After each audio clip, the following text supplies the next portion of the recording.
गुरु गोविंद दो खड़े काके लागों पाए।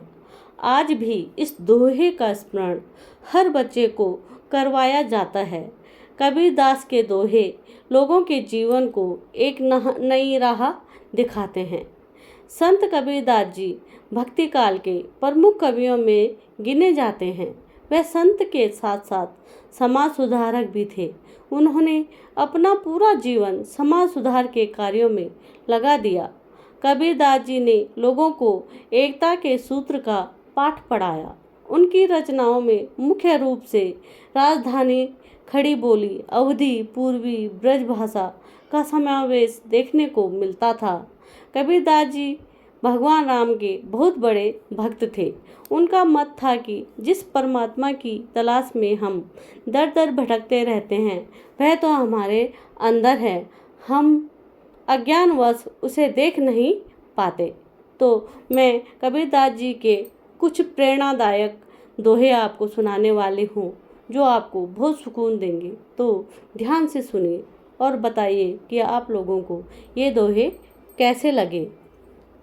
बुरा जो देखन में चला, बुरा न मिलिया कोई, जो दिल खोजा अपना, मुझसे बुरा न कोई कबीरा, मुझसे बुरा न कोई।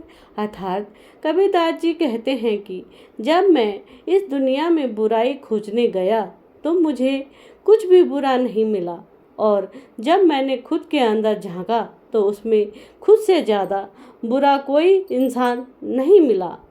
धीरे धीरे रे मना, धीरे सब कुछ हो, माल सींचे सो घड़ा, ऋतु आए फल होए कबीरा, ऋतु आए फल हो। अर्थात कबीरदास जी कहते हैं कि धैर्य रखें, धीरे धीरे सब काम पूरे हो जाते हैं। क्योंकि अगर कोई माली किसी पेड़ को 100 घड़े पानी से सींचने लगे, तब भी फल तो ऋतु आने पर ही मिलते हैं। चिंता ऐसी डाकिनी, काट कलेजा खाए, वैद विचारा क्या करे, कहाँ तक दवा लगाए कबीरा, कहाँ तक दवा लगाए। अर्थात कबीरदास जी कहते हैं कि चिंता एक ऐसी डायन है जो व्यक्ति का कलेजा काट कर खा जाती है।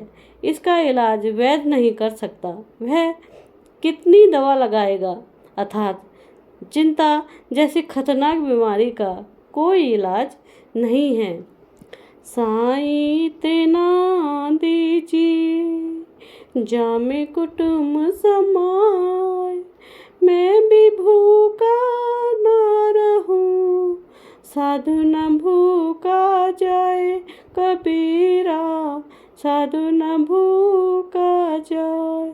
अर्थात कबीरदास जी कहते हैं कि परमात्मा तुम मुझे इतना दो कि जिसमें मेरा गुजारा चल जाए, मैं खुद भी अपना पेट पाल सकूं और आने वाले मेहमानों को भी भोजन करा सकूं।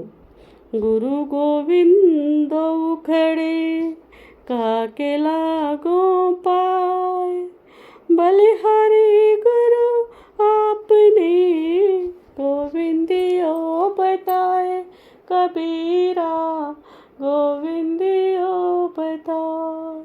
कबीरदास जी कहते हैं कि शिक्षक और भगवान अगर साथ में खड़े हैं तो सबसे पहले गुरु के चरण छूने चाहिए, क्योंकि ईश्वर तक पहुँचने का रास्ता भी गुरु ही दिखाते हैं।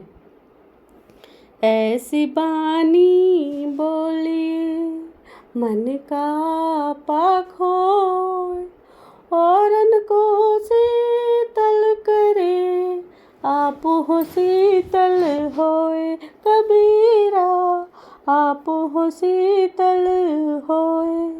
अर्थात कबीरदास जी कहते हैं कि व्यक्ति को हमेशा ऐसी बोली बोलनी चाहिए जो सामने वाले को अच्छा लगे और खुद को भी आनंद की अनुभूति हो।